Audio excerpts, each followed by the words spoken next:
La Facultad de Derecho da la más cordial bienvenida a todas y todos nuestros seguidores a la presentación del libro La toga y la pluma, que será moderado por la maestra Amada del Carmen Gaitán. Adelante, maestra. Buenos días a todos los que nos escuchan en este momento. La Facultad de Derecho y el Colegio de Profesores de Derecho Civil los están invitando el día de hoy a la presentación de un gran libro escrito por grandes académicos de esta facultad y del posgrado y del TEC de Monterrey, que está relacionado específicamente con aquello que nos está solicitando nuestro querido director que hagamos con nuestros alumnos. Chicos, estamos dejando de leer.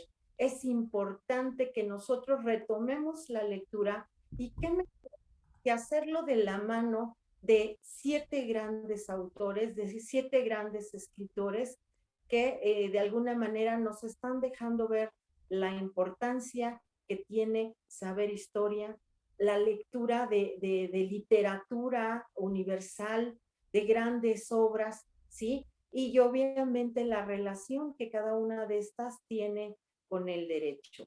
Para efecto de moderar la siguiente presentación, le doy el uso de la palabra a nuestra querida secretaria del Colegio de Profesores de Derecho Civil, la maestra Yadira Aide Huerta Reyes. Maestra, bienvenida. Muchísimas gracias por estar con nosotros.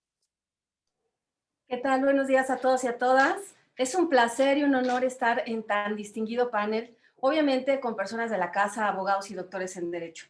Pues bien, ya como lo había comentado la maestra Amada Gaitán, estamos en la presentación de un fabuloso libro, La toga y la pluma, que es una obra que se ha hecho por parte de, todos son doctores en Derecho, por parte de gente erudita, de conocedores, pero sobre todo, y me parece, ya lo dirá cada uno de los autores, amantes de la literatura y conocedores de la materia.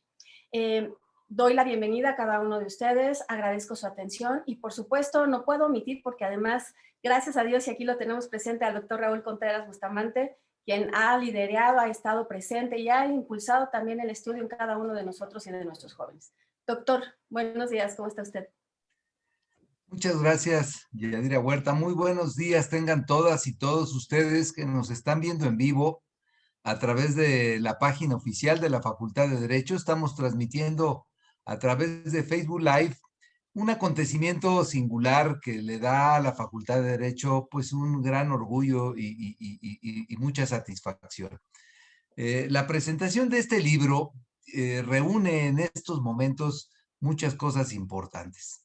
No solamente que estén conjuntándose el talento, la experiencia y la cultura de Ileana Rodríguez, de la doctora Margarita Palomino, de mi querido amigo Emilio Rabasa, de Vicente Fernández Fernández, de Abraham Alum Kawaji, de mi querido amigo que tenía muchos años de no ver, a Juan Ramírez Marín, y de Karen B. Sigmund, quienes se han puesto de acuerdo pues para hacer un análisis sobre una serie de obras clásicas de la literatura universal en este libro que publica Editorial Porrúa, que se intitula La toga y la pluma. La verdad es que, como decía la maestra Yadira Huerta y Amada Gaitán, pues son momentos difíciles.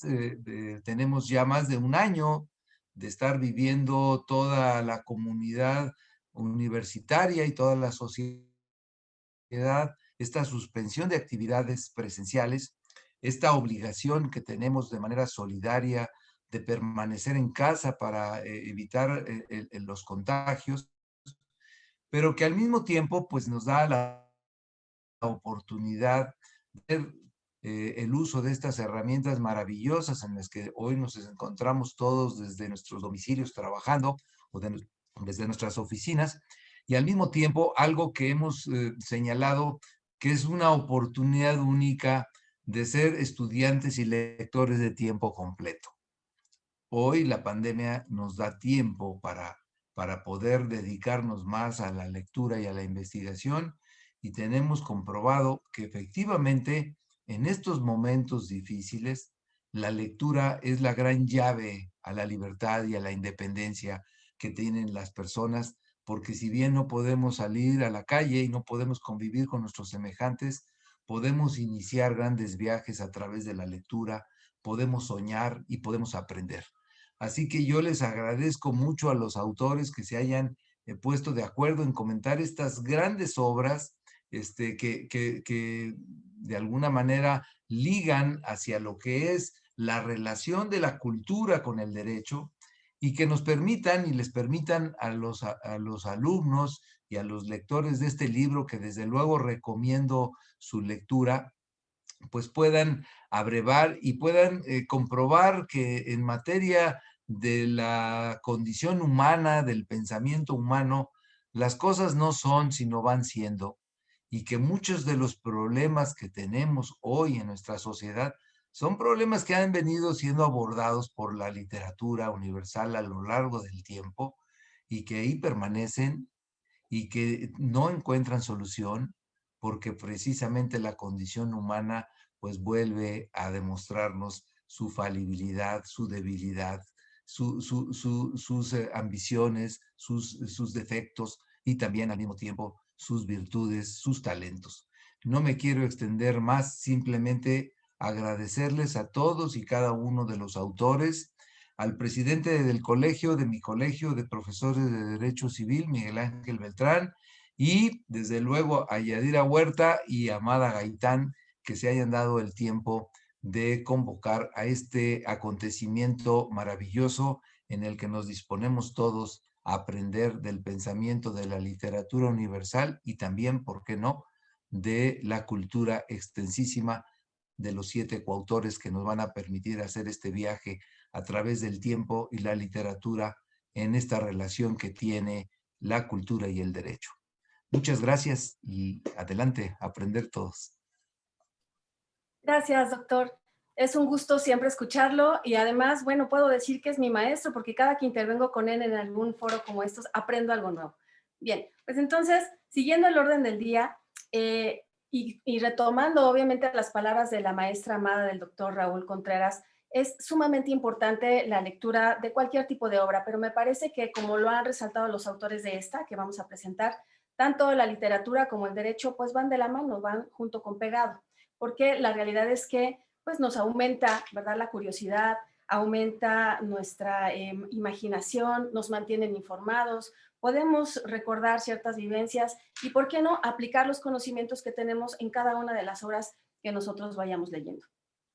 Como dije, continuando con el orden, daremos el uso de la voz a nuestro presidente del Colegio de Derecho Civil, el maestro Miguel Ángel Beltrán Lara, quien presentará al doctor Emilio Rabasa. Maestro Miguel. Muchas gracias, Yadira. Gracias, desde luego. Es para mí un gusto enorme ver las oficinas de la dirección de la Facultad de Derecho ocupadas por su director.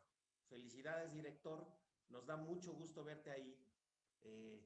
Da nostalgia que no hemos estado en las instalaciones, pero verte en la dirección nos da mucho gusto. Desde luego es también un honor contar con la presencia de nuestro secretario Ricardo Rojas, a quien agradecemos muchísimo su presencia. Señor secretario, te agradezco muchísimo que nos acompañes, te agradezco mucho que estés aquí.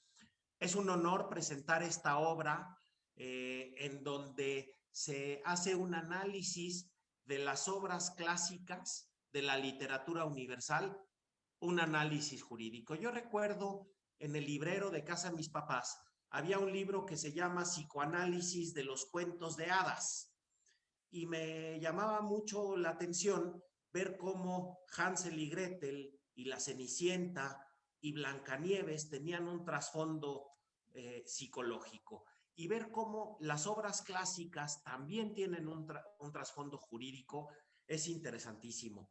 Si después hiciéramos un análisis jurídico de las obras de la cultura popular, analizar, por ejemplo, la situación de don Ramón como arrendatario y el señor Barriga como arrendador,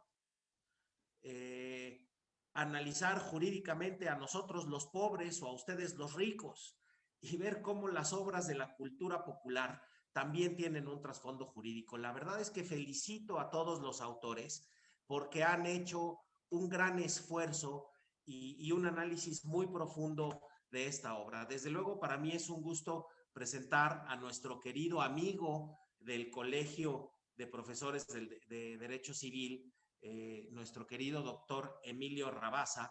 Como ustedes saben, el doctor Rabasa pues tiene una trayectoria amplísima, es abogado, es doctor en Derecho, tiene también, es doctor en Filosofía y Ciencia Política, fue secretario general del Instituto Mexicano del Seguro Social, subsecretario de Gobernación, ha sido embajador ante la Organización de Estados Unidos, de la OEA, cónsul general de México en Boston y actualmente es miembro del Instituto de Investigaciones Jurídicas y profesor de la Facultad de Derecho de la UNAM. Gracias, doctor. Bienvenido. Le cedo el uso de la palabra. Muchas gracias, Miguel Ángel, por tu presentación y tus palabras. Saludo con gran afecto a mi querida Facultad de Derecho y desde luego la presencia de nuestro muy estimado director Raúl Contreras, siempre pendiente de las nuevas obras, de las nuevas producciones, de lo que las y los abogados estamos generando y encontrando tiempo de su muy apretada agenda para estas presentaciones. En verdad, querido director, te agradezco muchísimo tu presencia en este evento. Saludo también a nuestro estimado secretario Ricardo Rojas y a todas y a todos los miembros del Colegio de Profesores de Derecho Civil por haber acogido la presentación de esta obra. ¿Cómo surgió y en qué consiste? Básicamente, cada quien de los autores hará referencia a su capítulo, la toga y la pluma. La toga y la pluma viene siendo el tercer libro que este grupo de profesoras y de profesores, con algunos cambios en los primeros, ha elaborado de manera colectiva. El primero fue Nuevas Figuras en el Derecho Jurídico Mexicano, que se produjo en el año 2011 y que incluyó análisis de figuras como el matrimonio entre personas del mismo sexo, las acciones colectivas, la muerte asistida, entre otras. También editado por RUA. Luego, el año pasado, sacamos este otro, la construcción del sistema jurídico mexicano, con base en la teoría de la pirámide jurídica de Hans Kelsen, que hasta donde sé no se había intentado aplicar en toda su complejidad, también editado por Porrúa. Pero ahora, cuando nos reunimos, porque lo hacemos cada vez que sale alguna de estas obras para comentar todas las incidentes que ha tenido la misma, empezamos a hablar de literatura de manera espontánea y empezamos a hablar de obras clásicas de la literatura universal. Y entonces, en conjunto, llegamos a esta idea, a esta conclusión de que era importante darle un giro a nuestra producción jurídica sin descuidar, desde luego, porque todos somos abogadas, abogados, doctores en Derecho, profesores de Derecho en el TEC de Monterrey, en la UNAM, la parte jurídica. Y entonces enfocarnos en la selección de obras clásicas de la literatura universal para comunicarle, sobre todo a los jóvenes, pero en general a cualquier persona interesada, pero pensando en los estudiantes y no solamente de Derecho, pero desde luego sobre todo de Derecho, cómo la literatura puede ser una ruta para el conocimiento del derecho. Sin que ninguno de estos autores clásicos haya estudiado leyes, porque ninguno de ellos lo hizo. Probablemente el que más se acerque a ello fue Kafka, que desgraciadamente no lo incluimos en este tomo, pero todos ellos fueron literatos. Todos ellos utilizaron la pluma para hacer una presentación de algún tema de su preferencia, de su momento, en donde destacaron una problemática jurídica. Y entonces cada uno de nosotros tenía como misión el destacar esa problemática jurídica y presentarla mediante un análisis de la misma, que además son problemáticas jurídicas, como veremos, que tienen actualidad, que no están ancladas en el pasado. Y así fue como surgió esta vasta lista, remontándonos a los tiempos de la antigüedad, con los diálogos de Platón, la apología de Sócrates a cargo de la maestra Margarita Palomino, Sófocles con Antígona, que a un servidor le tocó presentar, y así hasta llegar prácticamente a el siglo XIX y XX. De modo que las y los estudiantes que por cualquier motivo no han ni van a cursar la carrera de Derecho, pueden incursionar, por ejemplo, en el derecho internacional a través de Guerra y Paz de Ileana Rodríguez. Por ejemplo, del derecho a la revolución con Juan Ramírez en Los Miserables. Por ejemplo, en el derecho penal con Vicente Fernández en Lolita. Por ejemplo, en el derecho civil con Abraham Alum en la obra clásica de Shakespeare. Y así cada uno de ellos. Entonces, ¿cuál fue el común denominador de La Toga y la Pluma? Que cada quien escogiera a uno, algunos escogimos a dos autores, y que hiciéramos una muy breve relato de su vida y de su obra, una sinopsis de la obra a comentar, luego destacar el análisis del problema jurídico que plantea el autor o la autora y conclusiones y bibliografía. Ese es el esquema, el esqueleto que todos seguimos. Ya dentro de eso, cada quien hizo el análisis que estimara conveniente. Es así como surgió La Toga y la Pluma. Ahora, dicho esto, paso a comentar muy brevemente, en el tiempo que me toca, las dos obras que yo elegí, que son Antígona de Sófocles y Julio César de William Shakespeare. ¿Qué plantea Antígona? Antígona plantea el problema de la relación de dos sistemas normativos, uno positivo que encarna el rey Creonte y otro sobrenatural que encarna Antígona. El conflicto entre estos dos sistemas normativos está en torno a la prohibición de Creonte para enterrar al hermano de Antígona, al que considera un traidor. Y por parte de Antígona, la obligación que siente de enterrarlo con base en lo dispuesto por la ley de los dioses, que estima que está arriba de la ley de los hombres. Entonces surge este conflicto entre dos órdenes normativos simultáneos, y la solución parece ir dirigida en principio hacia el derecho positivo, porque finalmente Creonte impone su pena a Antígona, pero luego viene el arrepentimiento de lo que hizo por el desencadenamiento de la tragedia donde muere el hijo del rey, la esposa del rey y la propia Antígona. Este es un problema, el de la relación entre dos órdenes normativos distintos, típico de la filosofía del derecho.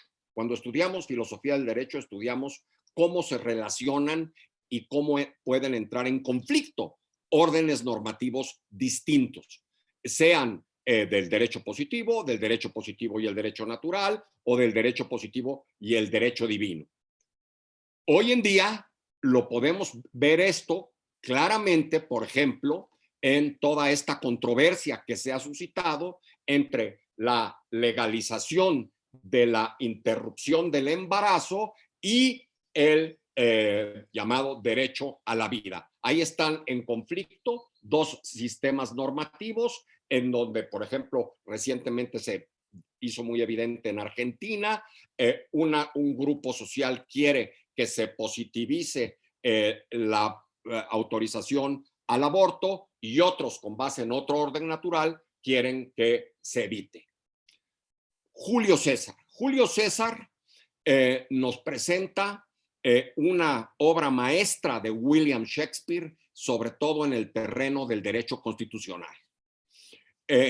Julio César es una crítica a la teoría de Polibio y de Cicerón de que la constitución mixta, compuesta del elemento monárquico, aristocrático y democrático, produciría un equilibrio y una estabilidad diferente del ciclo de Aristóteles de que iban cambiando las constituciones y no había permanencia y no había estabilidad. Cicerón y Polibio, con base en la constitución mixta de la República Romana, sostuvieron que con la combinación de estos elementos, consulado, senado y tribuno de la plebe, se equilibrarían los famosos pesos y contrapesos, checks and balances, y por lo tanto, finalmente la Constitución acabaría dando estabilidad al país.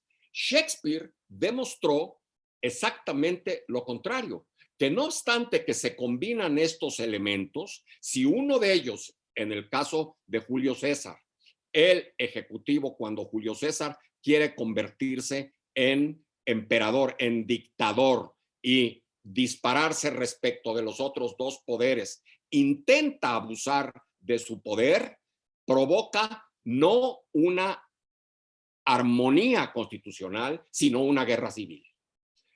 Cuando uno de los elementos no observa las reglas de la convivencia entre estos poderes, la armonización constitucional, el equilibrio, entonces el resultado no es el restablecimiento de esa armonía en la constitución mixta, como lo dijeron Polibio y Cicerón, sino es el desencadenamiento de una guerra civil.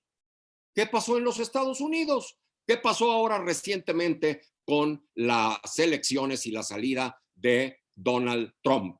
Precisamente eso. Uno de los elementos de la Constitución de los Estados Unidos de Norteamérica se disparó, pretendió abusar de su poder, incluso con un ataque al Capitolio, a la sede del poder legislativo, en momentos en que estaba calificando la elección, y casi se produce una profunda confrontación civil. Afortunadamente, en el caso de los Estados Unidos, operaron los mecanismos democráticos y los mecanismos legales, la Suprema Corte, los juzgados, los tribunales, y no se llegó a ese extremo, pero estuvo a punto de conducirse ese proceso hacia una confrontación civil. Ahí está un claro ejemplo de cómo la obra de Julio César, de Shakespeare, tiene hoy en día una aplicación.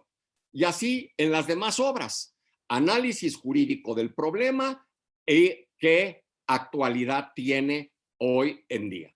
Esas son las dos obras que yo escogí, Antígona y Julio César, y ese es el análisis que dejo a ustedes en La Toga y la Pluma. Muchas gracias, director, muchas gracias, presentadores, y seguimos adelante con nuestra presentación. Muchísimas gracias, doctor Emilio. Pues bien, y como lo acaba de anunciar él, vamos a continuar con la maestra Araceli Miramón Parra, quien nos va a hacer favor de presentar las obras del doctor Abraham Alum y del doctor Vicente Fernández. Adelante, por favor, maestra. Gracias, maestra Yadira. Buenos días aún. Muchas gracias a todos. Gracias, señor director, por acompañarnos y enaltecer esta gran presentación, al presidente de nuestro colegio, el maestro Miguel Ángel Beltrán, a la maestra Amada del Carmen Gaitán, siempre trabajando y haciendo mucho por nuestra facultad, y a la maestra Yadira Huerta.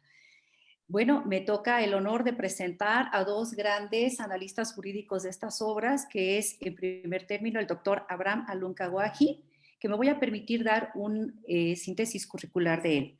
Es doctor en Derecho por la UNAM, es doctor honoris causa por la American International School of Law de San Diego, California, miembro de la Asociación Nacional de Doctores en Derecho, docente del TEC de Monterrey, Campus Ciudad de México, y de los posgrados de la Universidad La Salle, la Escuela Libre de Derecho en Puebla, la Universidad Panamericana y la Universidad Marista de Mérida.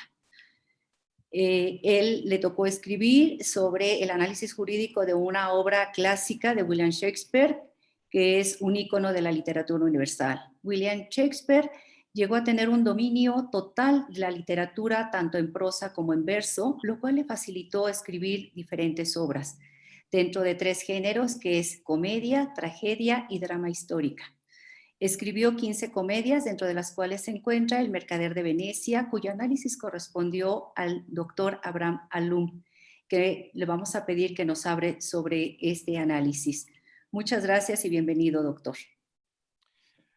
Muchísimas gracias, maestra Judith Araceli.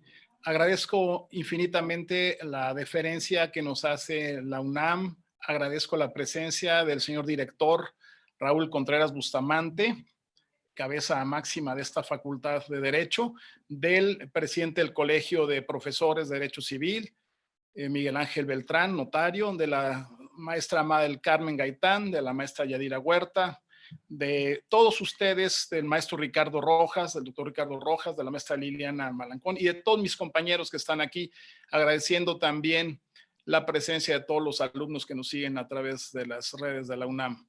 Es un privilegio regresar, aunque sea virtualmente, a esta mi alma mater, a la que tanto debo y que quiero de alguna manera reciprocar con algunas cuestiones que puedan ser de utilidad para todos nuestros queridos alumnos. La obra que comento es la obra, desde mi punto de vista, mejor elaborada en derecho civil del gran William Shakespeare, El Mercader de Venecia. Brevemente, por cuestión de tiempo, es una obra que se ambienta en Venecia en el siglo XVI, donde los judíos no eran muy bien vistos, eran usureros. Uno de los judíos, Shylock, el judío más importante quizás de esta época, presta dinero en un contrato de mutuo sin interés a Antonio, que era quien patrocinaba el viaje de un querido amigo de él que se llama Bassanio, que acudiría a tratar de desposar a una rica heredera, Porcia, y él patrocina el viaje. Le prestan 3,000 ducados, pero la insólita pena convencional era que si no podía pagarlo en un plazo de 3 meses, podía solicitar Shylock quitarle 1 libra de carne de su cuerpo, de cualquier parte donde él eligiera. Una pena evidentemente inusual. Bassanio acepta, sabiendo que podía pagar en estos 3 meses los 3,000 ducados. Tenía barcos que llevaban mercancías y sentía que podía pagar esta pena y no tenía ningún problema en aceptar. Finalmente, no puede pagar la pena. Resumo muchísimo la obra. No puede pagar la pena. Hay naufragio en el mar. Los barcos no tenían seguro y se ve obligado a pagar esta inusitada pena. Por otro lado, Bassanio, el que era patrocinado por Antonio para acudir a desposar a Porcia, elige correctamente un cofre de los 3 que había establecido el padre de Porcia. El que eligiera el cofre donde estuviese la fotografía de ella podía desposarla, y él tiene la suerte de ello.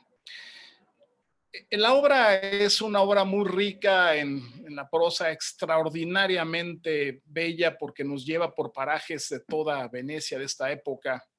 Sin embargo, tiene algunas cuestiones de derecho civil que son criticables. Primero, la inusual pena convencional. Esta pena convencional, que evidentemente en nuestro derecho sería nula, no se anularía el contrato, sino la pena. Lo también inusual era que este contrato fue ratificado ante notario público. El notario en esta época es un perito del derecho muy reputado, muy renombrado, que tendría mucho cuidado, evidentemente, en no protocolizar estos contratos donde estas cuestiones fueran contrarias a derecho, a orden público, a la moral, etc. Otra cuestión, desde el punto de vista eminentemente jurídico criticable, es que se obligara a la rica heredera Porcia a que se casara con alguien que encontrara el retrato de ella en alguno de los 3 cofres. En nuestro derecho, la affectio maritalis, esto es la posibilidad de casarse libremente hasta el final, haría que esta situación convirtiera el acto jurídico del matrimonio en inexistente. Otra cosa también de la obra que desde el punto de vista legal comentamos es que para perdonar a Shylock de la pena de muerte, que ya está prohibida en nuestra Constitución, el artículo 22, ya no podría hacer esto, se le obligaba a convertirse al cristianismo, es decir, no se respetaba la libertad de cultos consagrada en el artículo 24, y más aún, se le pedía que testara, que instituyera como heredero al esposo de su hija Jessica, un cristiano. La libre testamentifacción también está consagrada en nuestro derecho. Es imposible obligar a alguien, es un acto personalísimo, revocable, solemne, libre, y por lo tanto esta condición de que se señalara un heredero en el testamento haría evidentemente nula la institución del heredero legatario.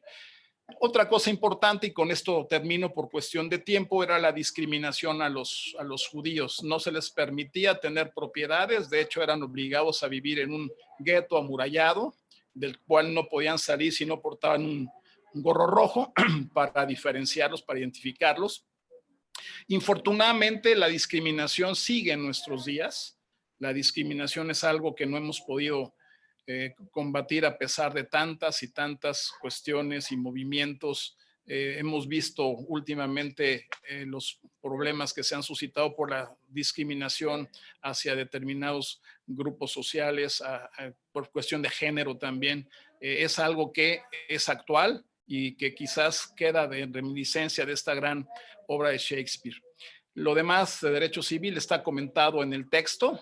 Espero que la puedan leer, que disfruten la obra y que la pasen ustedes, abogados, estudiantes de derecho, por el tamiz de los ojos jurídicos para ver que muchas cosas tan extraordinarias que escribió Shakespeare y que nos cautivan en la actualidad, a los ojos o a la luz de los abogados, quizás no podría esta obra tener una acogida tal cual, por vulnerar muchas disposiciones de derecho civil. Gracias de nuevo, señor director, por la acogida. Gracias a todas las autoridades de esta máxima casa de estudios y ojalá, queridos alumnos que nos ven, que puedan leer esta maravillosa obra que condensamos 7 amantes del derecho, que es La toga y la pluma, escrita para ustedes, que son los destinatarios de la misma, los estudiantes de derecho. Gracias y que tengan excelente día. Muchas gracias, doctor Abraham Alum. Muchas gracias. Ahora me toca el honor de presentar a otro de los autores de este análisis jurídico de obras literarias, que es el doctor Vicente Fernández Fernández. Voy a permitirme dar un breve resumen de su currículum. Es doctor en Derecho por la UNAM, profesor e investigador del Tecnológico de Monterrey, Campus Ciudad de México, miembro del Sistema Nacional de Investigadores de CONACYT, miembro fundador y vicepresidente de la Asociación Mundial de Justicia Constitucional, conferencista en diversos foros, tanto nacionales como internacionales, autor de varios artículos y libros de derecho procesal, amparo y derechos humanos. Bienvenido, doctor Vicente Fernández. Muchas gracias por esta excelente obra. El doctor Vicente Fernández tomó la obra de Lolita, cuyo autor es Vladimir Nabokov, que es de origen ruso y posteriormente emigró a los Estados Unidos, donde se nacionalizó y fue profesor de la materia de literatura en varias universidades. Lolita es una obra muy interesante porque además tiene un tema central muy controversial. Tan es así que varias editoriales no lo quisieron publicar, lo rechazaron y finalmente en Francia fue donde se publica por primera ocasión. 2 años después ya se publica en Estados Unidos y llegó a tener tanto éxito la obra que ya fue llevada al cine en 2 ocasiones. Bueno, ahora le vamos a pedir al doctor Vicente Fernández que nos platique sobre el análisis jurídico de esta obra que está sumamente interesante. Muchas gracias, doctor. Al contrario, muchas gracias, maestra Judith. Muy buen día a todos mis amigos, colegas. Me sumo obviamente a los agradecimientos y el gusto, honor de estar siempre en nuestra alma mater, la UNAM, la Facultad de Derecho. Muchas gracias a nuestro director Raúl Contreras por organizar y permitir que se hagan ese tipo de eventos. Como ya anticipaba la maestra Judith, pues efectivamente la obra de Lolita es una obra pues no solo en su época, hace más de 50 años, sino hoy en día, pues una obra muy obviamente controversial por el tipo de tema que hay detrás, ¿no? Y ahora que desde el principio que estamos en esta sesión de cómo tratar de analizar desde el punto de vista jurídico, pues obras clásicas, sobre todo de la literatura, pero cualquier obra que cabría en este supuesto, pareciera ser que uno pensaría que los autores están pues un tanto a veces conscientes de la parte jurídica, pero lo cierto yo diría más bien lo contrario, que no es así. Y eso nos lleva a precisamente ver cómo el derecho está inmerso en el día a día de nuestra vida cotidiana, y cuando en las novelas se llevan a cabo este tipo de acontecimientos, de historias, pues el derecho está ahí presente de manera, diría, incluso en el subconsciente del propio autor, ¿no? Y es por eso mismo la relevancia del derecho, que siempre hablamos con los alumnos de cómo el derecho está en todo, ¿no? Pues sí, está en todo, está en la literatura y en la vida diaria. En el caso de Lolita, pues es una relación de un pues, profesor europeo, un tanto cansado de la vida en Europa, divorciado allá, llega a América, una especie de jubilación temprana, a escribir, se instala ahí en una casa donde vive Lolita, Dolores Hayes, y su mamá. Ella es huérfana de padre, Lolita, en fin, y ahí empieza a darse una relación rara, porque la mamá Charlotte se enamora de Humbert Humbert, el protagonista, y a su vez vemos ahí algo extraño, porque en esa relación que surge entre Lolita y Humbert Humbert, donde Humbert Humbert tiene más de 40 años, Lolita en la obra tiene 12 años, pareciera ser, así está planteado en la obra, que Lolita es quien seduce a Humbert Humbert, ¿no? Precisamente, y de ahí viene todo el tema de hablar con esos calificativos de Lolitas a ese tipo pues de personas menores de edad que despiertan tempranamente, diríamos, a la vida sexual, ¿no? Y entonces empieza ahí esa relación rara, decía, tormentosa, donde finalmente Humbert acaba por... él tiene en mente matar a la mamá, finalmente la mamá muere en un accidente, ya no tiene que matarla, y empieza esa relación con Lolita, ¿no? Es un viaje ahí por gran parte del sur de Estados Unidos, y por ejemplo, ya en la parte jurídica, un tema que se deja ver ahí siempre es el del consentimiento, ¿no? Si hoy en día, evidentemente, en personas adultas es toda una discusión de cuándo hay consentimiento real para ese tipo de relaciones sexuales, pues más aún cuando se trata de una menor de edad, ¿no? Hasta qué punto hay o no consentimiento, o el derecho considera ese consentimiento.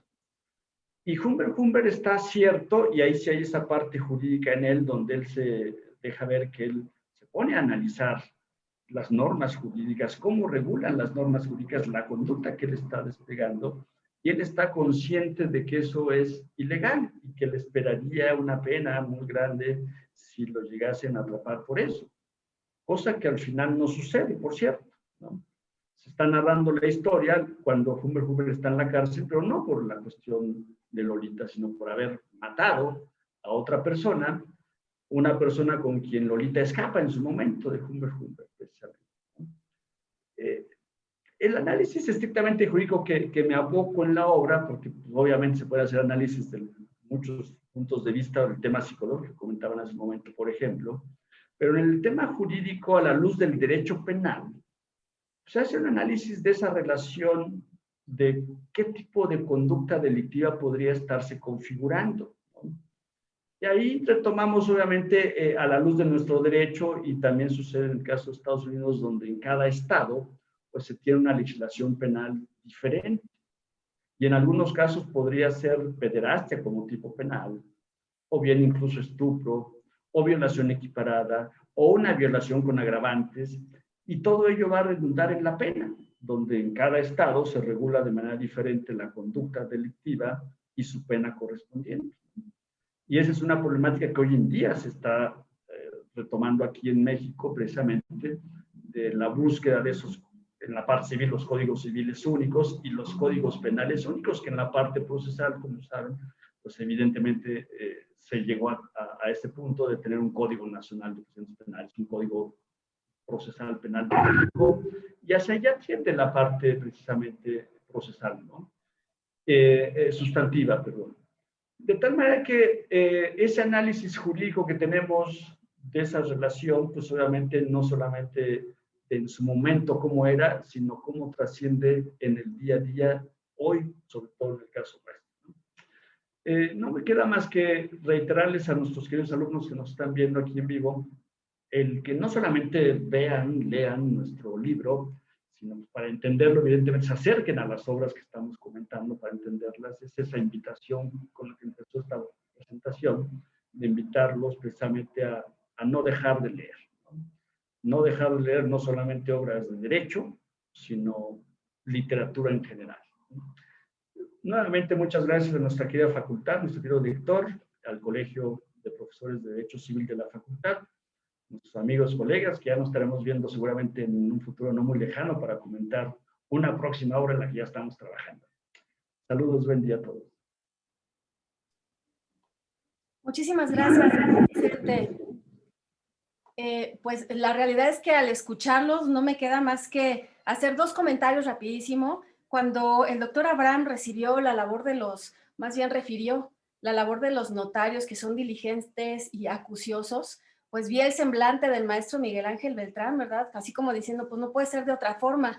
Luego entonces me encantó ese comentario, y en cuanto al comentario y obviamente cada una de las observaciones y derivada de la obra que realizó el maestro Vicente Fernández, claro que es un tema de reclasificación de delitos, lo importante que podríamos considerar en materia penal. Bien, siguiendo con el orden del día, como diría el maestro Beltrán, ¿verdad?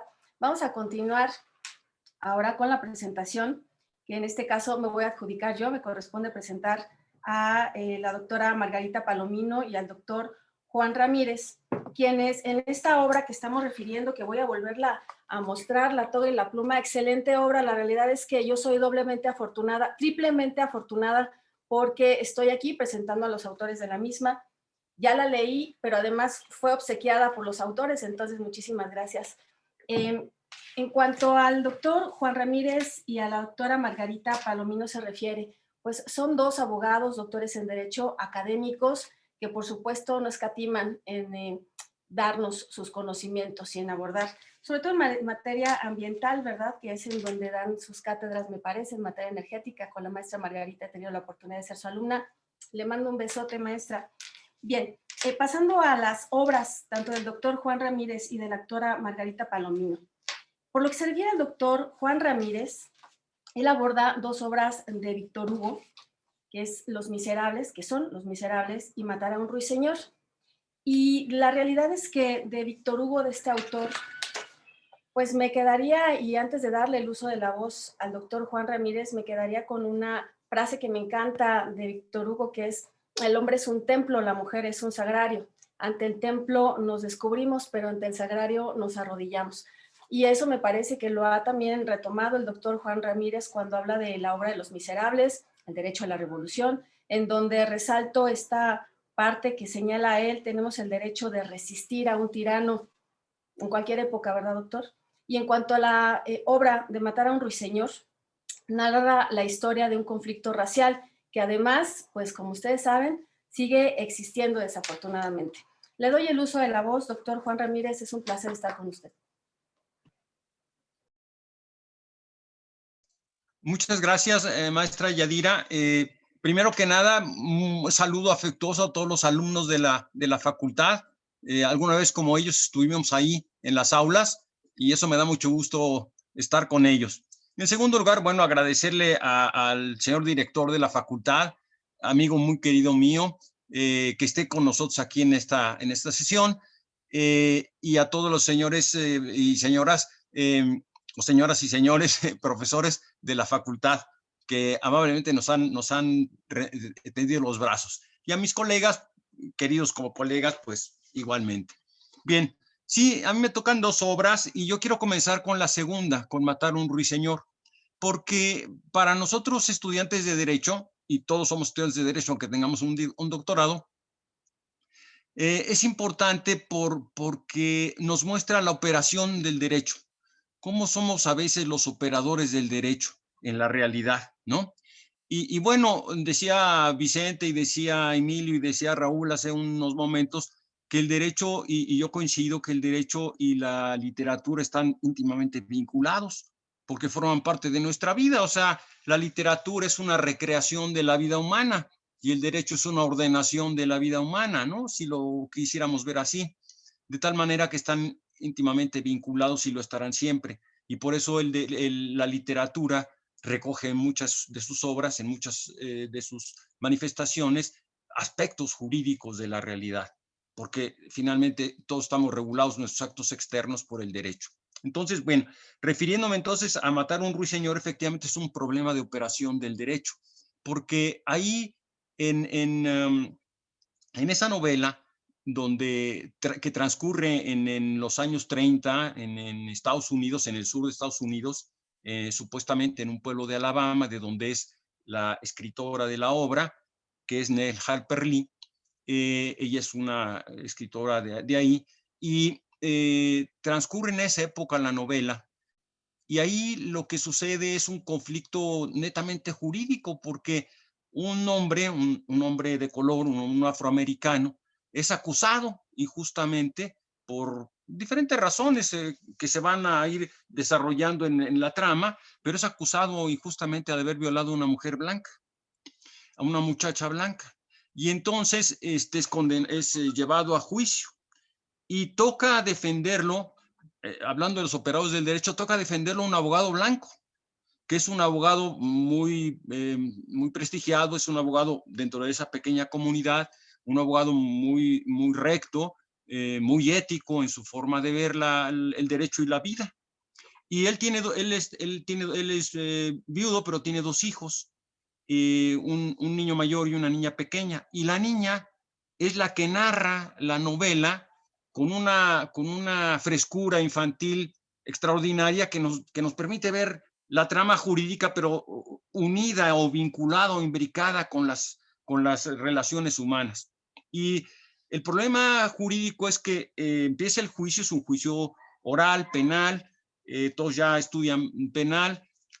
La novela no se mete el contrainterrogatorio, el interrogatorio, etcétera, pero la niña nos va describiendo, ¿no? Entonces uno puede ir percibiendo cómo va haciendo la relación del juicio, la intervención de cada, y cómo el abogado, el papá, va poco a poco descubriendo a través de sus interrogatorios sucesivos las falsedades en que incurre la acusada, su papá, en fin, para llegar realmente a poner en evidencia que el afroamericano es inocente. Pero llega el momento de la sentencia y ahí en esa época de 1930 la justicia penal dictaminaba la pena a un jurado, ¿no? Ahora ya no, un jurado popular. Y entonces el jurado, y ahí también son operadores del derecho, aunque no eran abogados, eran operadores, porque finalmente determinaban lo que iba a implicar una condena, lo condena a la pena capital. Y bueno, ya no voy a seguir platicando la historia de la novela porque el desenlace eso se los dejo para que la lean, ¿no? Porque si les cuento todo, pues ya no tiene caso. Pero ahí viene un gran conflicto, porque todos nos damos cuenta, todo el mundo se da cuenta, la niña lo narra, que el afroamericano es inocente y es condenado a muerte.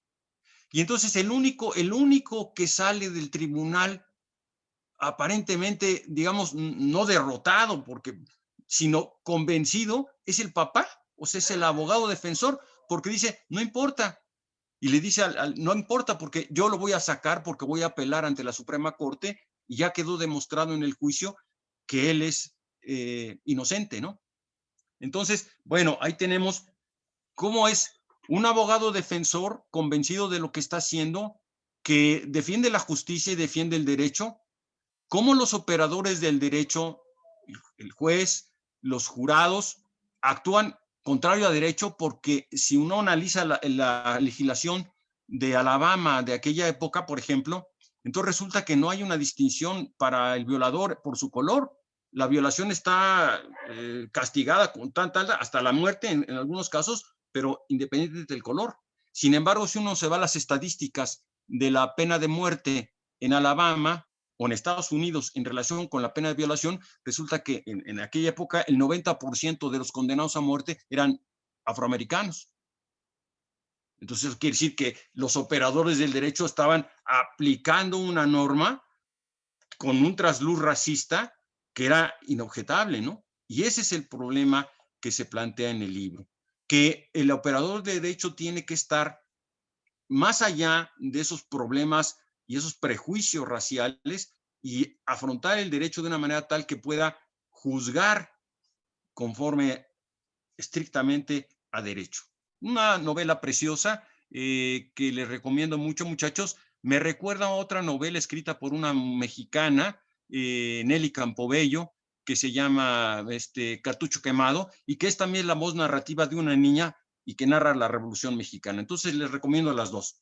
Bien, y la segunda es la que sea la maestra Yadira, Los Miserables. No, Los Miserables es una novela famosa, ya ha sido representada en cine, en teatro, musicalmente, hay un musical muy bonito, en fin, hay poco que hablar de la novela, pero como ella muy bien decía, ahí la novela se desarrolla en la Francia posnapoleónica, y la Francia posnapoleónica es una época muy, muy, pues donde hay todavía mucha desigualdad, mucha pobreza, mucha miseria, etcétera, ¿no? Y finalmente, toda esa, y mucha también, pues, aunque ya se derrotó al antiguo régimen y ya se guillotinó a los reyes, pero regresa la monarquía. Entonces, regresa de alguna manera la tiranía, ¿no? De hombres, porque el mismo Napoleón, pues es de alguna manera un tirano, aunque venga de abajo, ¿no? Se convierte en emperador. Y bueno, Víctor Hugo utiliza esa época, él vive en utiliza esa época para abordar toda una novela magistral, como decía la maestra, y demostrarnos al final, porque al final, no voy a contar la novela está llena de cuestiones jurídicas, porque hay una lucha entre el bien y el mal, entre el derecho y la justicia, ¿no?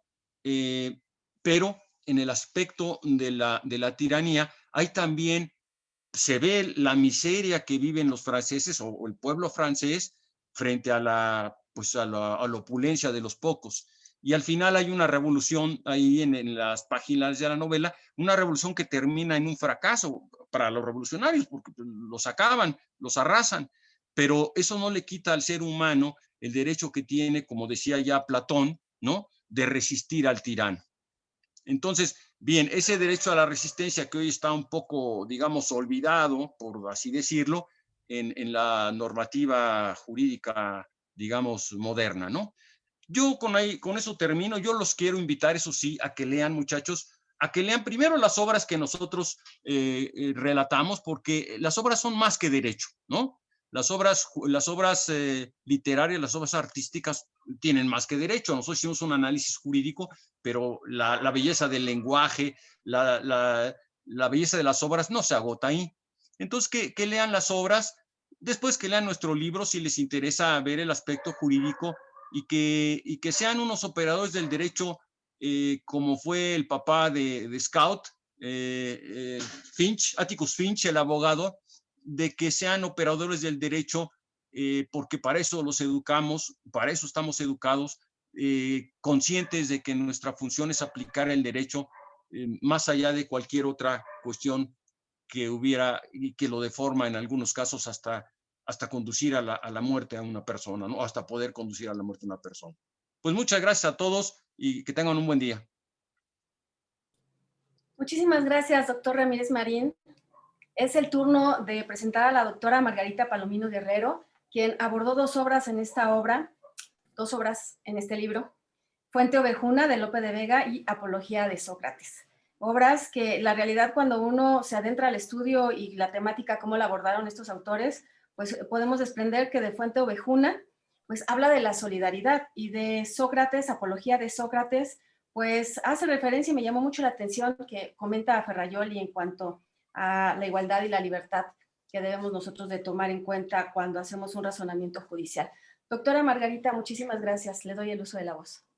Muchas gracias. Saludo con mucho gusto a todos nuestros seguidores. Buenas tardes ya a todos y todas. A nuestro señor director, doctor Raúl Contreras Bustamante, a nuestro querido secretario general, el doctor Ricardo Rojas Arévalo. Gracias a todos los queridos maestros, colegas, a las queridas maestras Araceli, a la maestra Amada y por supuesto a ti por tus gentiles palabras. Yadira, mil gracias. Bueno, pues vamos a comentar de qué se trata. Efectivamente, a mí me correspondió Apología de Sócrates y Fuente Ovejuna. Yo no les voy a narrar ni les voy a sintetizar en qué consiste la obra. Yo les voy a decir por qué es importante que ustedes consulten, que lo lean y también su punto de vista. En el caso de la Apología de Sócrates, es un análisis a dos niveles de discurso, en el nivel legal y en el nivel de lo que es lo justo. El análisis final es: ¿se siguió un procedimiento de acuerdo a la época, de acuerdo a los criterios y a la legislación vigente? Y la respuesta es sí. Entonces, el juicio fue legal de Sócrates, pero sin embargo, a la luz de los criterios y principios de la justicia, debemos de cuestionar que no fue justo. Y ustedes se preguntarán, ¿y qué tiene que ver hoy en día con esto? Tiene que ver y mucho, porque precisamente son las dos corrientes de pensamiento que tenemos: la protección del derecho humano o la protección de lo que dice la ley por la ley. Y hoy precisamente en el artículo 20 de la fracción 8 de nuestra Constitución establece claramente que en caso de que el juzgador tenga alguna duda, la convicción de que efectivamente es culpable, debe de operar precisamente la absolución y se genera una serie de discusiones. Y quiero decirles que esto toma mayor contexto a partir de la reforma del 11 de marzo de este año a nuestra Carta Magna, en el sentido de que, como ustedes saben, desaparece ya la figura del criterio de la jurisprudencia para que nuestra Suprema Corte pueda resolver a través de precedentes. Y es ahí donde ustedes van a tener que intervenir y razonar para ponderar y decidir qué es lo que corresponde.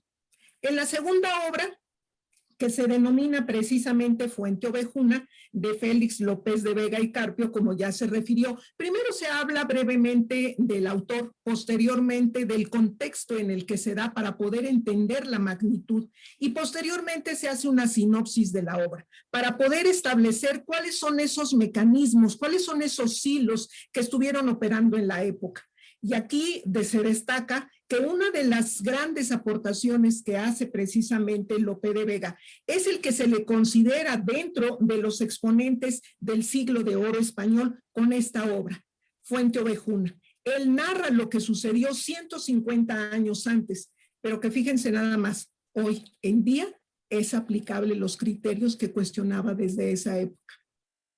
Habla precisamente de la protección de derechos, habla de cuestiones de género y lo más importante, parecería que todos pudiéramos inclinarnos con que la heroína Laurencia tiene la razón y no es cierto, porque al final se le puede cuestionar. Lo que ella propició en la comunidad es que se hicieran justicia por su propia mano y eso un abogado no lo puede permitir. La reflexión que se genera a partir de esto es, ¿y entonces cuál es la solución que va a tomar el rey? Y se genera una discusión, si la decisión debe de ser política o debe de ser jurídica. Y la decisión del rey fue política.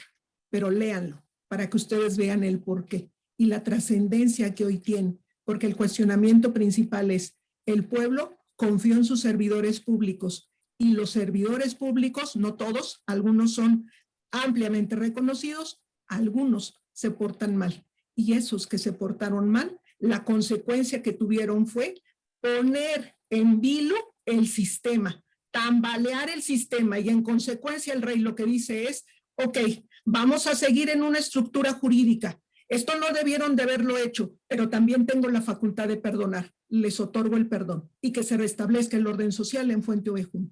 Les invito a que lo lean, muchas gracias. Muchísimas gracias, doctora Palomino Guerrero. Es un placer escucharla nuevamente. Siguiendo con nuestras presentaciones, uso de la voz a la maestra Amada Gaitán, quien nos hará favor de presentar a la doctora Eliana Rodríguez y a la doctora Carmen Simón. Por favor. Pues gracias, muchísimas gracias, maestra. Pues es para mí un honor presentar en primer lugar a la doctora Eliana Rodríguez Santibáñez, profesora investigadora del Tecnológico de Monterrey, Campus Ciudad de México, doctora en Derecho, maestra en Relaciones Internacionales. Chicos, escuchen esto, con summa cum laude por la UNAM, y aparte fue, y me consta porque yo estuve en el examen, mención honorífica, amiga mía de toda la vida, a quien admiro y quiero entrañablemente. Amiga, me encanta poder presentarte, poder estar contigo. Chicos, nuestros compañeros de vida, ahora sí que nuestros compañeros de al lado van a ser nuestros compañeros de vida. Han pasado los años y aquí seguimos y somos familia, esa familia que nunca se va a destruir. Amiga, muchas gracias. Miembro del Sistema Nacional de Investigadores Nivel 2, miembro del Consejo Mexicano de Asuntos Internacionales, de la International Law Association.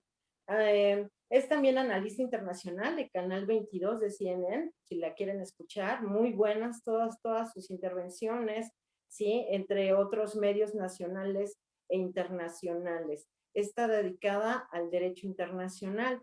De ahí que su obra, o la obra que ella estudia, La guerra y la paz, de León Tolstoy, tenga que ver directamente o esté ligada al derecho internacional. Es una obra que se publica por primera vez ya en el año de 1865, que se publica de manera incompleta y posteriormente se hace ya la publicación completa en el año de 1868. Estamos hablando del siglo XIX y sigue muy vigente. Mi querida doctora Eliana Rodríguez, querida amiga, te cedo el uso de la palabra para que nos hables de tu obra. Bueno, pues quiero agradecer a todos los directivos de la facultad por hacer posible este evento de la Facultad de Derecho de la máxima casa de estudios, la UNAM. Por supuesto, al director del Colegio de Profesores de Derecho Civil, el maestro Miguel Ángel Beltrán, a las profesoras queridas e ilustres que nos acompañan, y devolviendo el gratísimo comentario que mi amiga, la maestra Amada Gaitán, acaba de realizar, no me queda más que decir que se crece en hombros de gigantes, y yo he crecido gracias a mi familia y a mi familia extendida, donde por supuesto Amada Gaitán ocupa un lugar junto con sus hijos muy importante en mi corazón y en el espacio familiar. Así es que con mucha emotividad te agradezco tus palabras, y sin más preámbulo, bueno, pues querría, por supuesto, comentar qué pasa cuando Emilio Rabasa nos convoca a una reunión, porque Emilio siempre es tremendamente creativo y provocativo, y dice, vamos a escribir ahora un libro donde analicemos desde el punto de vista jurídico obras clásicas de la literatura universal, sin mayor metodología, porque hay que decirlo, si hubiésemos escogido con alguna metodología específica la selección de obras maestras, evidentemente hubiéramos entrado en un dilema donde quizás jamás hubiésemos escrito absolutamente nada, pero él ya nos extiende un listado de muchas obras y nos dice, de acuerdo a sus perfiles, yo creo que ustedes podrían estar desarrollando el análisis de alguna de estas obras, ¿con cuál se sentirían cómodos? Y bueno, yo desde luego, como internacionalista que ha explicado mi amiga Amada, lo primero que hago es tomar Guerra y Paz de León Tolstoy, que leí por primera vez en la preparatoria. Siempre supe que era una obra tremendamente extensa, la pueden encontrar en diferentes ediciones, pero supera más de 1500 páginas en 2 tomos. Es una obra exquisita, y déjenme decirles por qué, porque las obras de la literatura pueden ser vistas desde nuestros propios campos de acción. Seguramente aquí nuestros queridos abogadas y abogados estudiantes de Derecho, no solo de la UNAM, sino de otras facultades que nos están viendo, muchos de ellos tienen inquietudes de estudiar dobles carreras. Algunos estudian a la par que Derecho, Relaciones Internacionales, Psicología, Filosofía, e incluso el público que nos ve quizás en Facebook, no todos estudien o hayan estudiado Derecho, sino otras carreras. Y sin embargo, cuando ustedes leen cualquier obra literaria, particularmente Guerra y Paz de León Tolstoy, autor también de Ana Karenina y la muerte de Iván Ilich, me parece que siempre es imposible dejar a un lado nuestras propias áreas del conocimiento. Y Guerra y Paz permite estos análisis, porque es una obra tan rica en en ciencias al interior de la misma, que puede ser estudiado, por ejemplo, desde el punto de vista filosófico, cuando sabemos que León Tolstoy, que había participado en la guerra de Crimea de 1853, tiene toda una situación interna de rebeldía y de guerra interna sobre la comprensión de Dios. Se aleja de los supuestos evangélicos para interpretar a Dios a partir de principios básicos de la moral y la ética, y que él expone en la obra. Entonces, hay una beta riquísima de estudio filosófico en Guerra y Paz, pero también lo hay desde el punto de vista psicológico, cuando queremos entender por qué Natasha Rostov actúa de esta manera, por qué se ama tanto a Andrei Volkovsky, el príncipe que la ama, que ha enviudado, que tiene un hijo, pero que da todo por ella, por qué ella lo traiciona con el coqueto de Anatol. ¿Por qué? ¿Por qué Helen conquista por su fortuna a Pierre? ¿Por qué el valor material se impone al valor moral o al valor que da la ética? Y podríamos, en fin, seguirnos haciendo un estudio incluso desde el punto de vista del análisis, del psicoanálisis, para ver por qué los personajes actúan de esta manera. Pero sin duda, la obra de Guerra y Paz es una proyección literaria impresionante de la vida del autor, que no solamente tiene esta reconversión como San Francisco de Asís, donde es un mercader que pasa a ser un fraile y un hombre humilde que quiere difundir la palabra de Dios desde el despojarse de la vida material. Tolstoy estuvo casado 50 años y tuvo 13 hijos. Esa proyección la tiene en la misma obra, porque Tolstoy, proviniendo de un origen de la realeza, de la nobleza, porque su madre fue princesa, su madre y su padre pierden la vida siendo él muy niño, y es educado por sus tías, que tienen el latino de enviarlo a estudiar a Europa, particularmente a Francia. Hay una gran carga literaria francesa en el texto, donde ustedes pueden constantemente encontrar estrofas completas en francés por parte de León Tolstoy. Esto es atípico en la literatura rusa. Rusia hoy día es un país, para mí, incomprendido por muchos, porque se desconoce la historia que le precede, poco contaminada por los europeos, porque ni Bonaparte en las guerras napoleónicas pudo conquistar Rusia. La visión que se tiene de la conquista de Rusia por parte de las guerras napoleónicas, y así lo dice León Tolstoy, es equívoca porque es vista desde la visión europea. Es como cuando hoy leemos las noticias que reporta Occidente en relación al comportamiento de Rusia frente a Crimea. Pero también los orientales hacen observaciones al periodismo occidental diciendo, mientras Rusia quiere regresar al uso de la energía nuclear, Estados Unidos y el Reino Unido ya lo hacen, contrario al Tratado de No Proliferación de Armas Nucleares. Entonces, la visión de la literatura es una proyección del entorno geopolítico y cómo la recibimos y la queremos leer. Eso hace León Tolstoy. León Tolstoy proyecta toda una cultura europea dentro del contexto histórico de Rusia. Una Rusia que, repito, en la guerra que tiene contra Napoleón, no es una derrota de acuerdo a la visión europeísta.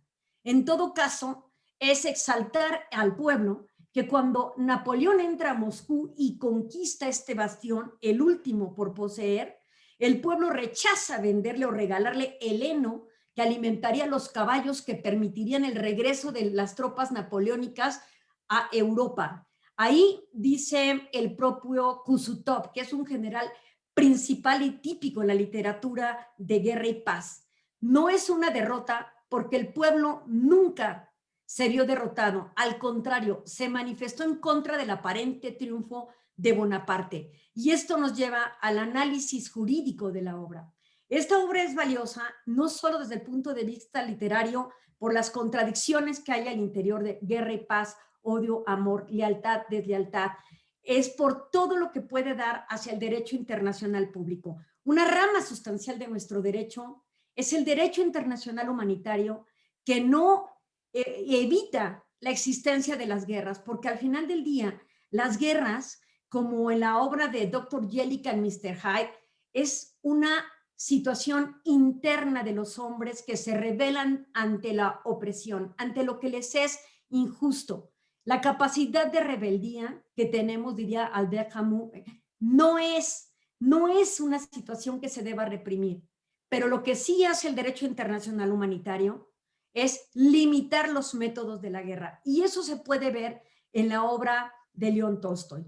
En 1859, un hombre, Henri Dunant, que atraviesa por la batalla del Solferino en Italia, al ver los cuerpos caídos, heridos en las diferentes batallas, decide prestar ayuda humanitaria. Ese es el inicio del derecho internacional humanitario. Pero ya anteriormente y por la experiencia de la guerra en Crimea y luego con la obra de León Tolstoy, se visibilizan componentes de este derecho, como cuando en esta parte Kusutov, cuando tiene soldados caídos, deja anuncios pidiéndole a las tropas francesas sean compasivas y tengan principio de humanidad para tratar a los derrotados que aún vivían, pero que ellos no podían llevar.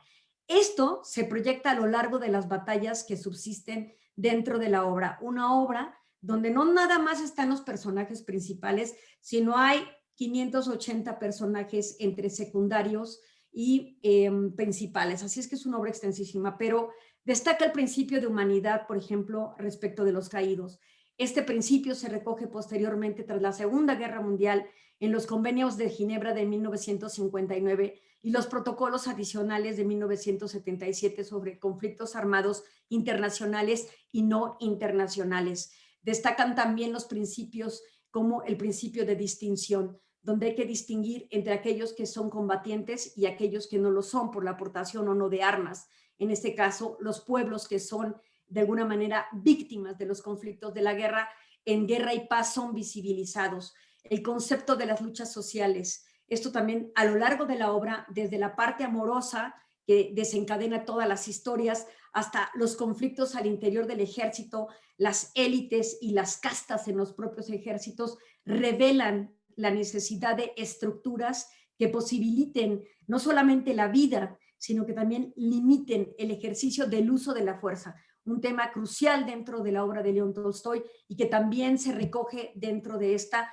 Es un hombre anticipado a su época porque retoma toda una serie de constructos que hoy día heredamos a través del derecho internacional humanitario, donde el concepto de legítima defensa no existe, porque finalmente es la voracidad del imperio de Napoleón por poseer riquezas y expandir su dominio territorial, más que la respuesta a una provocación que hoy existe a partir de los conceptos de una guerra provocada por una agresión y por supuesto de lo que es una legítima defensa circunscrita al artículo 51 de la Carta de Naciones Unidas o Carta de San Francisco. Es imposible no entender, por ejemplo, este triple estándar valorativo que tiene el derecho, donde lo que observamos es que las normas que existen hoy día tienen este concepto interno de ética, política y normativa y que se proyecta también a lo largo de la obra de León Tolstoy. Yo los invitaría a retomar este texto, no perder de vista el epílogo, que es en realidad un epílogo de los más extensos que hay en la literatura universal, donde recoge qué pasa con los personajes con posterioridad. Evidentemente, en aquella época no tendríamos que ser como políticamente correctos para entender que no hay una perspectiva de género. La mujer en la obra de León Tolstoy juega un papel secundario y es evidenciado a partir del trato que le da a Natasha. Una Natasha que al principio le describe como una hermosa mujer y en el epílogo la transforma en una mujer gorda e ignorante. Entonces el epílogo es la continuidad y la contundencia de la obra de Guerra y Paz, una obra tan extensa como profunda a la que yo les invito a participar. Gracias por la invitación a todos nuestros amigos de la UNAM. Doctora, pues muchísimas gracias. Siempre es un placer escucharla y no solamente en este tipo de pláticas culturales, sino también en nuestra vida diaria. Nos deja con un gran sabor de boca respecto de lo que es el derecho internacional. Y chicos, pues yo creo que hay una invitación a leer un textual, un gran libro, porque ya nos está diciendo la doctora, estamos hablando de un libro de 2 tomos, ¿sí? Bueno, tenemos por otro lado, y me da mucho gusto volver a saludar a la doctora Karen Sigmund. Karen, bienvenida. tuve la oportunidad de conocerla en un concurso de oralidad en materia penal, ¿no? Que se hace aquí en México, que está patrocinado por la Universidad de California, si mal no recuerdo. Así es, ¿verdad? Pues bienvenida, muchísimas gracias. ¿Y quién mejor que la doctora Karen Sigmund para hablarnos de una obra como la que vamos a ver en este momento, que es La cabaña del tío Tom, no sin antes hablar un poco de su trayectoria? Ella es directora asociada del Instituto Latinoamericano de Derecho y Justicia de California Western School of Law. Su PhD y el LLM son de Tulane University School of Law en Luisiana, y el Juris Doctor es de la Universidad de San Diego School of Law en California. Es miembro de California Bar Association. Actualmente es profesora en la maestría en Derecho con especialización en litigación oral y ha impartido cursos en el Tecnológico de Monterrey, la Universidad Nacional Autónoma de México, la Universidad de Anáhuac, Universidad de San Diego y Chicago Kent College of Law. Entonces, ¿quién mejor que ella para hablarnos de La cabaña del tío Tom, que a pesar de que tiene tantos siglos de escrita, ¿sí? Pareciera que está vigente en nuestros días cuando vemos diariamente el abuso policial, cómo se trata en las cárceles a las personas afroamericanas, ¿sí? Y las diferencias sociales que existen todavía a la fecha dentro de los Estados Unidos. Pues sin más, Karen, bienvenida, por favor. Gracias y buenas tardes, doctor Raúl Contreras Bustamante. Muchísimas gracias a todos los colegas, amigos y sobre todo a los alumnos que nos escuchen el día de hoy. Gracias por la invitación y por esa presentación que habla precisamente de La cabaña del tío Tom.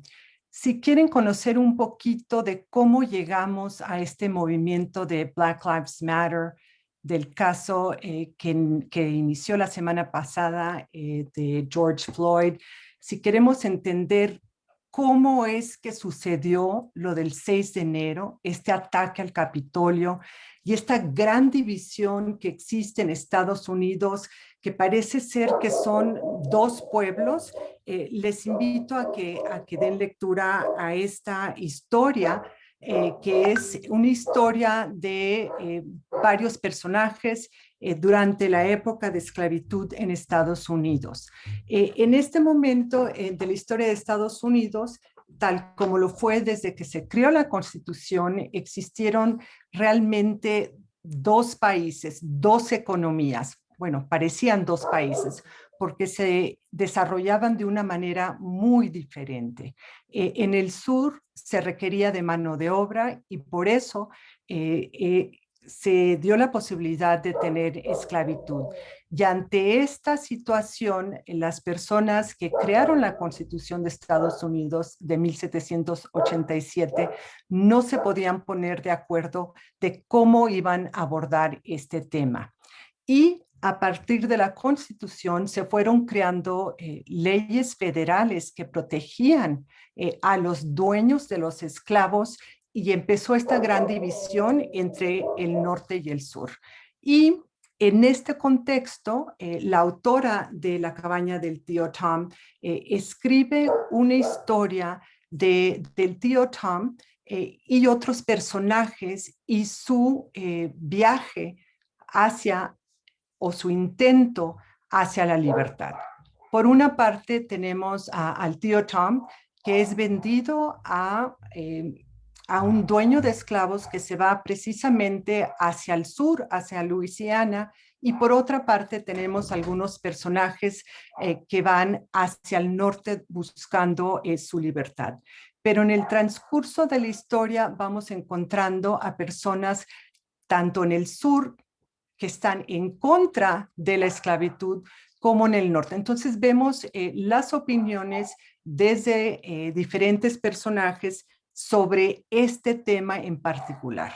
En el capítulo que me corresponde, hago un análisis de cómo se van dando los cambios, primero a la Constitución para prohibir esto, pero también es importante resaltar que este problema sigue latente. Desafortunadamente, Estados Unidos sigue muy dividido, no necesariamente sobre este tema en particular, pero sí sobre racismo y sí sobre una visión económica muy diferente.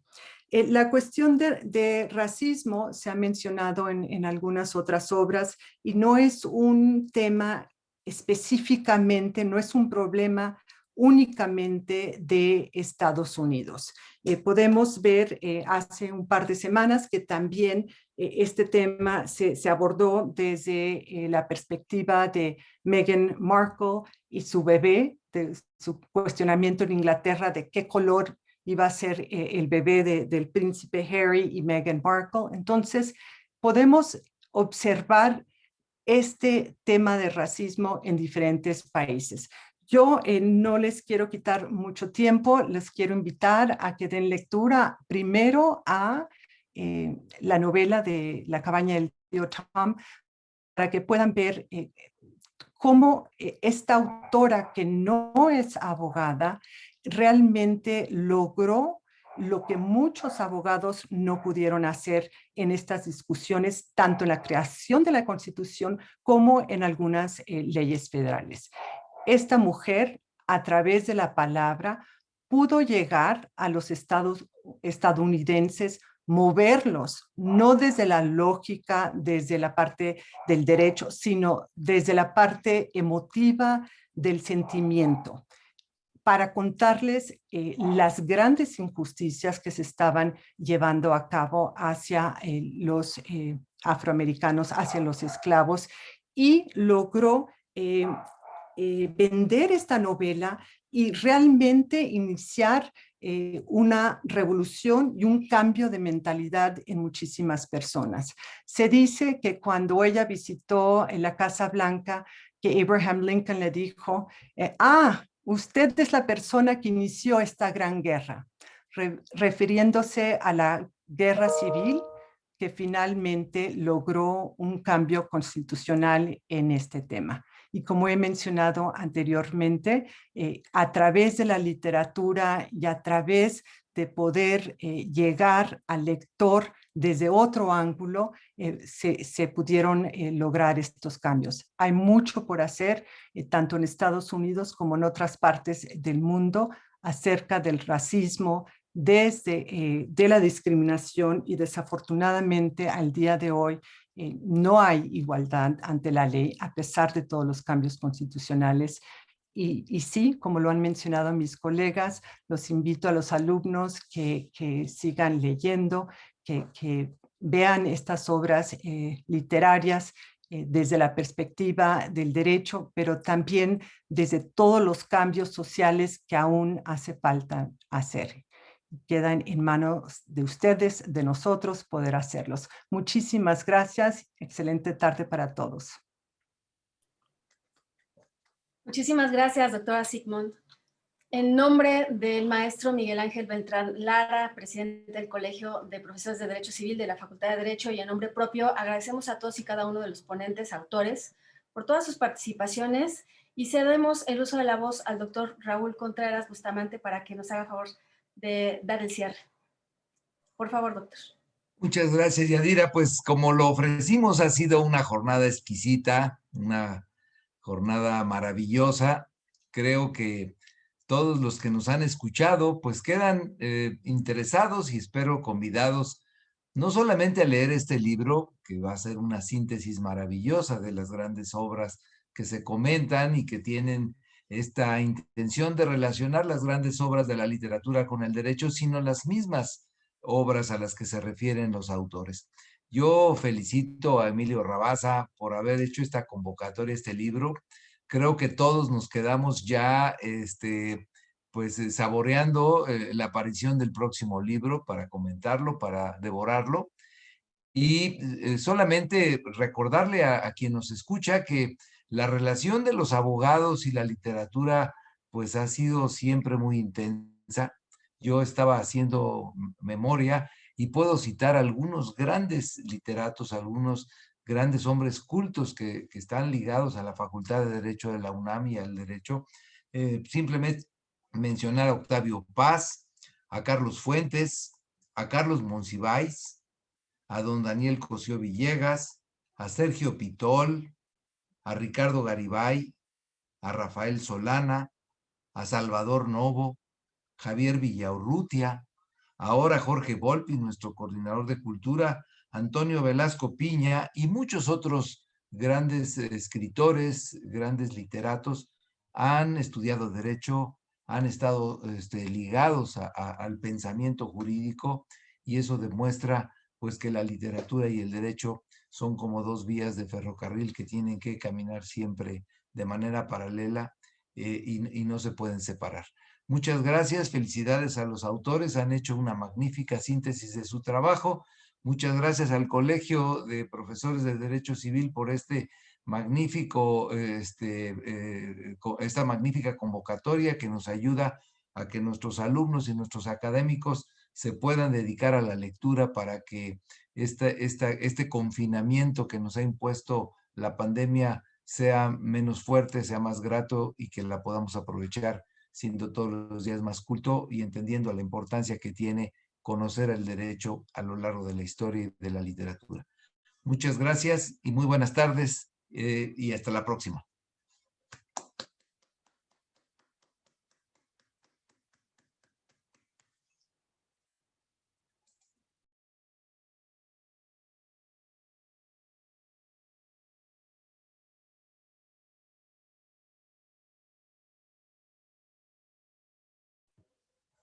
Muchas gracias a todos. Creo que ya salimos de Facebook. Muchísimas gracias. Gracias, Amada, Yadira, Margarita. Muchísimas gracias. Al contrario, gracias a todos. Hasta luego. Excelente día. Bueno.